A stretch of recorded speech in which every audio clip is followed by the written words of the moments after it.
This is the Aftermarket Radio Network. Hey everybody, Carm Capriato, Remarkable Results Radio. And don't forget, we'll see you next at AAPEXshow.com at AAPEX in Las Vegas, November 5th through the 7th this year, 2024. Studio in hand, right across from Joe's Garage. Please stop by and say hi. There's so much good stuff going on. AAPEX is off the charts this year as to all the great things that they're doing for us automotive aftermarket service professionals. Hey, I want to welcome Scott Brown, the Scott Brown from the East Coast. Yes, there are several of us around. There are. Cardinal Shell. Registration is now open for AAPEX 2024, November 5th through the 7th. You know, AAPEX will build upon the incredible success of Joe's Garage, a 10-bay working environment. From hands-on to the best training, if you earn your living in the auto service aftermarket, AAPEX is for you. Visit AAPEXshow.com. Hey, let's face it, your shop management system is the most critical tool in your shop, and NAPA Tracks will move your shop into the SMS fast lane with on-site training, 6 days a week support, and local representation. Find NAPA Tracks on the web at NAPATRACS.com. Also, thanks to AftermarketManagementNetwork.com for information that can help you move your business ahead, and for the free and informative LaborRateTracker.com. Hey, look, you're a shop owner. You do a lot with coaching. You got a great friendship network. I know you're faith-based. We did an episode with Craig Noel about the 364 days. What if you had 364 days left? And immediately, Scott wrote me this most incredible letter, and it was all about what recently happened to him. And I said, you know, we need to tell that story. And there's a reason we tell those stories, because I love to say the words intuition, paying attention to stuff that goes on around you in your life. We get warning signs all the time. And if we listen to our body and the world around us, we can learn a lot. Well, in Scott's particular case, he had some really, really major health issues and setbacks. And it's not like we're here to try to tell you this could never happen to you or could happen to you, but how Scott was able to deal with it and where he currently stands now, because none of us are immune to things happening to us, not only families, friends, but personally. And so walk down this highway with us, listen to Scott's story, and maybe it'll change your life. Sure. Well, thanks. You know, when I was listening to your podcast with Craig, I was so impressed. And I was really impressed with Craig Noel. He had his own health challenges, and he came up with a real good supposition. How would you live if you know you only had 12 months left? Something you said on the podcast, I don't even remember what it was, but I just felt moved to reach out to you immediately and just check in with my friend. I wasn't thinking about doing a podcast or anything like that. I just wanted to make sure, everything's okay with you. My thought that I had, when I saw the title is, Craig, we're not even guaranteed one more day. When you're giving yourself 12 more months, I love the idea. I love the neat thing is that I really felt like I identified with Craig, because I don't think that he was really prepared, to have 12 months left. And I wasn't prepared either.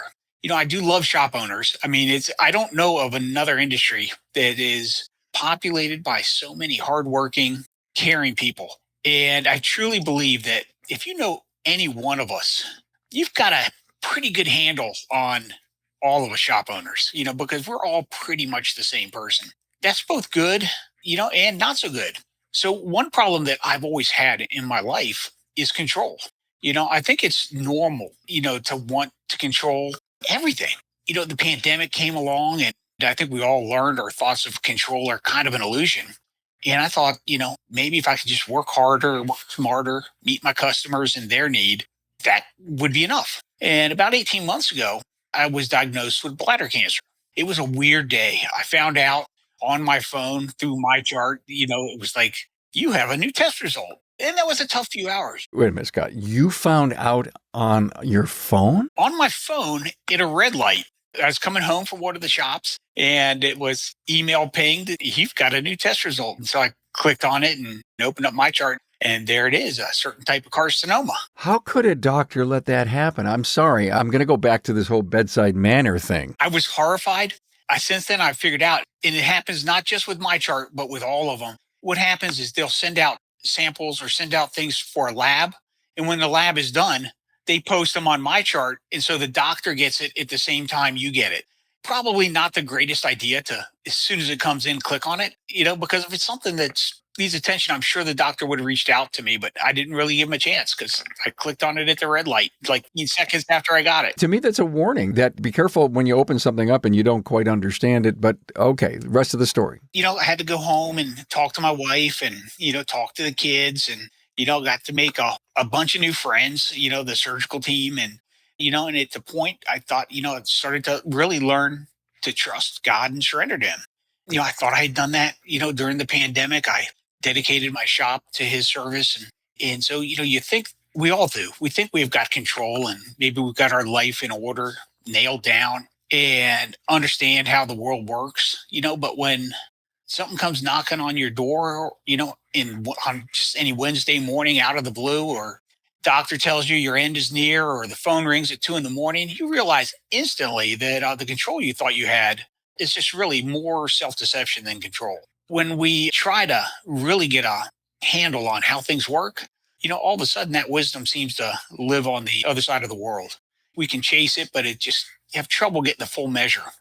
So the first thing, I'm like, I thought I do a lot of coaching that, I was set and my affairs were settled, and I was wrong.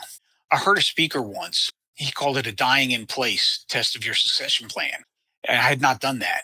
But basically, without telling anyone, you just check out for a day or a week and have no contact with your team at all. Of course, you'll see your wife, but tell her, you can't help. And, do they know where the money is? Do they have access to the bank accounts? Do they have all of your corporate documents? Access to the life insurance and the will and the trust? Who's going to take over your job functions? So because it wasn't what I thought it was, we started working on those plans. Medical team was awesome. I started to get better. We did the surgery, did the treatments, then they do a thing, for a year where they were going to do a scan every quarter, and just to make sure everything's just surveillance. And I passed 2 of those cystoscopies, but I never really felt 100%.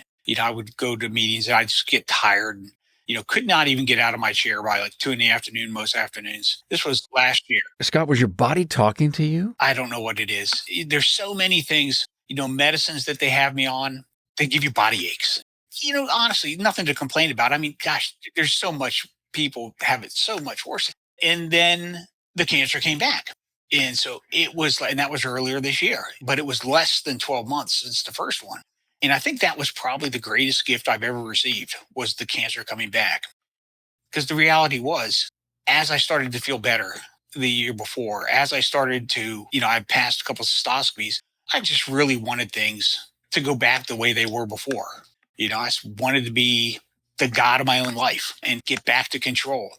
I'd been giving myself to God, but I felt like maybe I was trying to borrow myself back, and now I realize that I need to be his for good. You needed another hit upside the head, apparently. That's what you're saying. I'm not being nasty or unsympathetic, but you turned that into a positive, the recurrence. Well, I don't think it was me turning anything into a positive, because I don't give myself any credit for anything. And I think that's part of it. But for the first time, I think I truly began to understand what it meant to live just one day at a time, as though you're not guaranteed tomorrow. And it's just a new lens, to look at life through. And every day now, every moment I consider a gift. And honestly, I found it so wonderful to share that moment with you when I called you after I had watched Craig's episode. And I'm extremely glad to share this moment with you as well. And I heard a story not long ago. And I said this once during one of my devotionals. And it was a story about a wise elderly rabbi.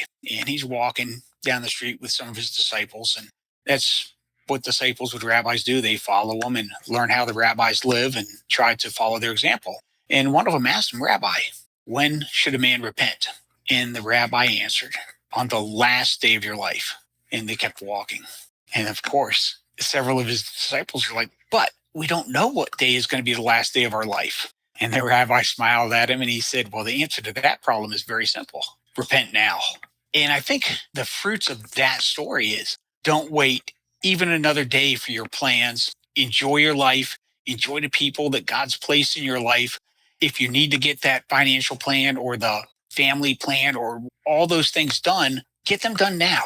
Don't assume that you get next year or the year after that, or after I buy this next station, after I hire that next technician. Don't worry about all that stuff. Get it done now. Lately, I had some other health things that went in there, and I was extremely blessed. I think I did have a miraculous healing of my heart where, I had three arteries that had been, and this is just to show you his greatness, but they were between 70 and 99% blocked. And this was through multiple tests. Is that why you weren't feeling good? It was the heart issue, wasn't it? Could have been. I don't know. I've been there. I've got that stuff going on inside of me, and I had it correct. Man, did I start feeling so much better after I got my thing done. But once I think that you've been through something like that, and even worse, I think it's so much harder on the people around us. I would never, ever want my wife to go through the torture that I put her through for the last 2 years, and honestly continue to put her through. Explain that torture thing to me. I mean, you're not doing anything deliberately. It's just the situation. No, but if I feel like I have a lack of control, think about her. The person that she loves doesn't feel good, and it's just one thing after the other, and you wonder, how much more? She's just got to sit there and watch it and take me to all the appointments. And I don't think I've been to a doctor appointment by myself yet. I really don't know how. And I feel like I'm in pretty good health. And like I said, I can't really complain about any of those things. I don't know how the elderly people on their own can possibly keep track of all this. It's overwhelming. And she has done all that and sacrificed. I mean, honestly, we both are sitting around talking and you think, gosh, this is not what I expected life to be. I didn't expect it to be like this. And especially for her, and I'm like, hey, better or worse, you got me. Like I said, that's probably the worst part about getting sick but you can just see what you do to the people around you. I think that is such a huge takeaway from this. Yeah, you want to get better. Yeah, there's a lot of sympathy for you and support and help, but the people around you, lots of stress. What do you say to somebody's spouse, when they're sick? Oh, it'll be okay. It's hard. I mean, it's just everything is a little bit hard. And again, and that's why, I think in her own way, she is now living her life one day at a time as well. Lately, I do think that Mary Beth and I have both learned a lot. And, we've been moved. And this was honestly the main reason why I said, hey, I want to go with Carm because, this is things that I didn't realize before. In setting my plans, even all the plans that I had done, I think they're insufficient. And they're insufficient in that there's a phrase, and it's in every country, in every language in the world. And the one that I use is shirt sleeves to shirt sleeves in 3 generations. What that means is that no matter how successful, a person is, a creator, a founder, no matter how much money you amass, typically by the 3rd generation, the money's gone. It's squandered. So your grandkids, you can expect them to be back working hourly wages in the short sleeves, just like you did when you started.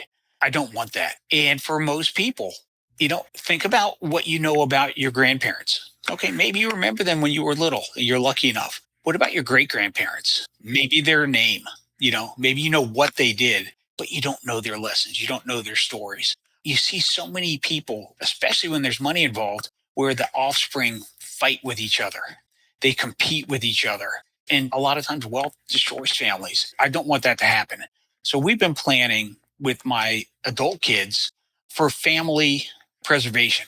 And we think that, the time frame there isn't in 5 years or 10 years, 20 years is long term. We're planning for 100 years. We're planning for 4 and 5 generations. And this is why I had told you that I had a story about a tree.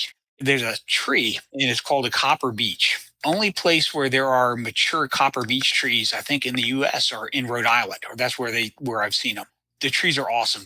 The families, they're in front of the big mansions in Newport, Rhode Island, and they'll all gather around the tree and link hands. And these trees are so massive, it may take 5 or 6 adults to get all the way around a tree, or 10 kids. And the thing about them, though, is that it takes 150 years for those trees to fully develop. So just think about the courage it takes to plant one of those, because you're planting that for people that you'll never know, people that you'll never see, but you're planting it for them to enjoy. And that's kind of the way I'm looking now at trying to prepare my family. I'm preparing for people that will never know me personally, but they may know the lessons that we've learned and that we've passed on. There was a guy, Marshall Lotney, and he was one of Napoleon's generals, and they were best friends, and they ended up actually even being buried next to each other. And of course, he had which was the style back in French, in the 1700s, was to, or whenever they lived, was to have gardens. And he asked his gardener, why don't we have a copper beech tree? And the guy says, because it takes 150 years for those things to grow. He just looked at him right away. He said, then we must plant today. We have no time to waste. And I just thought that was really cool. And I think that's kind of what I'm using like a metaphor in my mind, when we're looking at this wealth preservation. And by wealth, I'm not talking about financial wealth, although that's a part of it, but it's more about the family, the way that the family governs itself, the way that they take care of each other, the roles of the aunts, the roles of the uncles in helping to raise, the nieces and nephews. And all this can be done. And probably the one that we are all emulating, not necessarily their politics, but the way that they've kept their values going, would be the Rockefellers. And they had a very specific thing that they did. It involved charity. It involves, storytelling. And I just thought it was an interesting thing. It's still a journey of progress. We've been working on this now for probably 3 or 4 months. And I'll defer to Craig. It'll probably take me another 364 days before this will even be close to being done. But it's something that we're working on together. And so I just, thought that I would come and share. And I've heard more and more shop owners talk about these sort of things, not necessarily exit strategies like selling your business, but a succession strategy, like what happens when the people succeed you. And I think we can be intentional about those things. AAPEX 2024 and Joe's Garage is your main destination to experience the best business management and technical training. You'll find training for ADAS calibration, high-voltage vehicle technology, advanced drivability, diagnosing turbo problems, ultrasonic diagnostics, and fixing the nose start, among others. Go to AAPEXshow.com to register and see all your course options. Business management sessions will include driving shop profits through shop production, revolutionizing service advising, what Gen Y and Z are looking for in the workplace, building a dream team, and designing recession-resilient SOPs. Many of the industry's top trainers will lead the training, including Eric Ziegler, Greg Bunch, Rich Falco, Rick White, Cecil Bullard, Bill Haas, and Sarah Frazier, along with Keith Perkins, Isaac Rodell, and Robert Kenny, just to name a few. These sessions were picked from a panel of shop owners who reviewed more than 400 submissions. In addition, Joe's Garage will feature live car training sessions, including everything EV, Tesla drive train problem solving, an overview of Tesla information resources, and factory scan tools. This year, many training topics align with ASE certification tests, which will help participants prepare for certifications noted in session descriptions. There is an AAPEX special seminar package, which includes 5 training sessions of your choice. For more information and to register for AAPEX 2024 in Las Vegas, November 5th through the 7th, go to AAPEXshow.com. Let's face it, your shop management system is the single most important tool in your shop, period. NAPA Trax was built from the ground up to make your business more profitable and efficient. We provide an extensive set of tools to increase and track profitability in real time. NAPA Trax offers the industry's best post-sale support, hands down, and we train your people on site. Yep, on site. And we offer remote refresher training 10 times a week, and customer support is open 6 days a week. Give us a call, visit the website, or join our Facebook community today to learn more. We'll prove to you that Trax is the single best shop management system in the business. NAPA Trax is always customized and tailored for you, whether you're a one-man shop or a large multi-bay or multi-location company. After all, it's your shop, so it's your choice. Visit us on the web at NAPATRAX, that's NAPATRACS.com. So it's always great to get tips or ideas that you can call your own. At AutomotiveManagementNetwork.com, a favorite feature for many members is short and to the point, real-world ideas for your shop. At Automotive Management Network, they serve up over 365 tips to cover a year's worth of ideas that you can use to improve yourself and your company. Get a ton of great stuff at AutomotiveManagementNetwork.com, the creators of LaborRateTracker.com, the industry's only resource for labor rate info. So many of us in the industry are ripe, ready to find a successor to sell the business. And there's all those challenges that if you're not working up toward that in your life, you're not going to have the success at selling in succession if you hadn't heavily planned on it or done all the right things. I love your metaphor about the copper beech tree, that we're constantly growing. If our listener out there isn't going to be moved by this story, then okay, pause next episode. But if you are, let this thing resonate with you. Think about the challenges that you have, even if you're in your 50s, 60s, early 70s, you're looking for something to do. Life ends up becoming, the older you get, life ends up becoming shorter and shorter. You've been given another chance here. I'm feeling and sensing your passion. It's not just, thank you, God, for allowing me to survive this and live and move on. You're going to make it your mission, not only in family and in this whole generational thing, but the people around you are going to hear stories that I hope will change their course. And I don't think it's hard. I think it's all things that if I had learned about this 20 years ago, great. We'd be much further along. But yeah, this is stuff that you can do. You can start pretty much at any time. And when I was talking about like family wealth, this is another thing. I had a friend, he's got tons of kids and they're all following him into his business. And it's wonderful. And I followed my dad into the business. I'm second generation. And none of my older brothers or my younger sister did that. I was the only one. And it all worked out great for all of us. We're all good friends. And I talk to my siblings all the time. But so many families, that doesn't happen. I could tell because he asked me about it. Maybe, wanted to follow a different path. And he asked me, what I thought. And I'm like, well, and this was really even before this family wealth thing in my head started, really percolating. I said, I don't think there's any real reason to force a child, not to force, and you can do it emotionally and things like that to follow you into a business. And that guy is now a freshman at a college. He's being really, really successful. He loves his classes and who knows, where he'll end up. There's a thing in economics called competitive advantage. And so that means everybody has different competitive advantages against other people.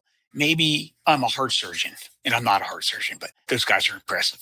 I'm really good at that, but I'm also really, really good at cutting my grass. And I can cut my grass better than the guy from the yard service. And I can cut it quicker than the guy from the yard service. And yet it makes 0 sense economically for me to cut my own grass because I can take that time and I can be way more productive fixing the plumbing in people's hearts. All right, you've convinced me. I'm going to get someone to cut my grass. But I like doing it. Oh, okay, never mind. I used to like doing it too. And my wife one year, she said, hey, I'm going to get this guy and he's going to cut the grass for the rest of the season. And I think she just planned to do it for the 1 year. I don't even own a lawnmower anymore. Ray Heinrich does it. It's fantastic. I'm going to throw the how much at you because I'm curious. I don't know how big your lawn is or whatever. What are you paying, $50? Yeah, it's about that. And it's just a regular size. I mean, I'm in a suburb of DC. It's just a regular, neighborhood. But you got the trim. You got all the extra good stuff, right? And I won't say that I did a better job, but it used to take me like 5 or 6 hours. Now they're in and out with a team of guys in like 20 minutes. I'm going to move over to the cardiac thing because your story is great about the divine intervention that you had with the blockages in your heart. Please, let's sum this thing up in the perspective of pay attention, take care of yourself, look at your legacy. What are you going to leave behind you? But tell us about the heart. It had these blockages, and they were quite concerning because there was interactions between the cancer and treatments and the surveillance that they're doing in that. So, I'm not a candidate. They can't put stents in me. That will never work. Why is that? Is it the makeup of the vein? Was it something else? I would have to be on blood thinners. When they put a stent in you, then they have to put you on certain types of blood thinners in order so that it doesn't stop back up. But because of the surveillance that I now do every 3 months, and because of the immunotherapy treatments that I do every 3 months, apparently it's all inside. I never see it. Okay, it's compromising. So you can't take the blood thinners in order to do the stents. And so you were in really tough shape. What happened? They did a catheterization and we had 2 weeks. And you said that I have lots of friends and my friend groups have really changed a lot. There were lots and lots of people, praying for intercession. People I don't even know were praying for me. And It was a couple weeks later, which is the earliest they could get because they wanted to get right away. They did the catheterization where they send camera up through your wrist into the heart and they take pictures, and they were going to go map out the strategy for, when they do the surgery. And they found all three of them were not as bad as they thought. They were 100% clear, zero blockage on any of them. How'd they determine what the blockages were before they did the angiogram? Scans, CT scans, and they got all kinds of nuclear medicine that I don't understand. But it was more than one. So it was like, all you can do there is just say thank you. Were you out of breath before that? I've really never had the classic heart symptoms. But I have, and I'm a recovering stent guy. So I'm 100% with you, man. And now you have that. It's always up here for the, you always know, is it coming back? What did I just feel right there? I'm hearing you, Scott. No, I'm like sympathizing with you. Yeah, and I think we're empathizing with each other because after I had my stents, and I don't think I've told this story too often or maybe ever in the last 9.5 years, but I'm going to tell you, I was a changed man over the fact that they saved my life. I never had a heart attack. I had 5 stents put in over 2 operations. It was in the history of my family. My dad had open heart, but I never have yet, and I hope never. But knowing that I dodged a huge bullet, my whole life changed. Everything I looked at, I became extremely emotional. It allows you to continue. I cry all the time. I hear a song, see a picture. It's a thing. The emotions are, it's not, and they just come out of nowhere. I'm all in, man. I've been on record to say that after I had that done, I could cry at chick flicks. Dog ASPCA commercials. I mean, it doesn't. Oh, my God. Well, this is eye-opening for all of us. Maybe the title of this episode needs to be Plant a Copper Beech Tree. Think about that. Every day, there are moments that present themselves to us. It may be somebody that you see when you're waiting in line at the coffee store, or you hold the door for somebody, or you see somebody that's limping and you're going to help them with their back. Whatever. I mean, just in every moment you have a choice, and you can look the other way, or you can make yourself available and put aside your own personal preference or self-interest, and just for a moment, do what you're called to do. And that is probably the thing that will create just amazing amounts of joy in your life. And once you look for those, or just open yourself to those kind of moments, they are everywhere.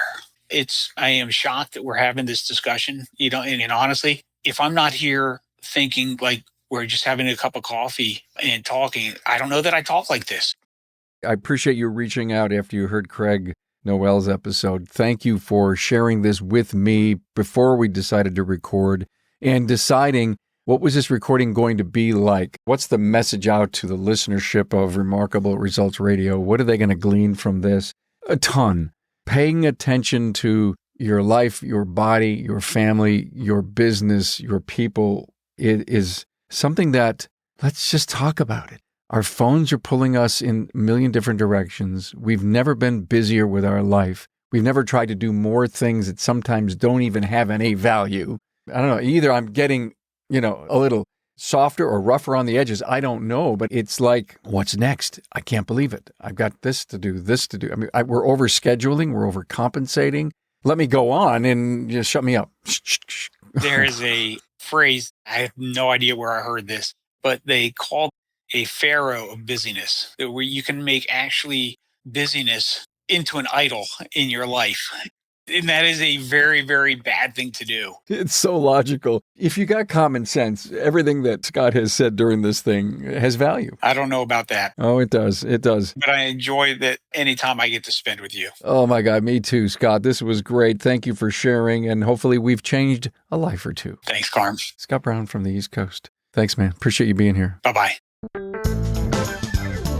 Thanks for being on board to listen and learn from the premier automotive aftermarket podcast. Until next time.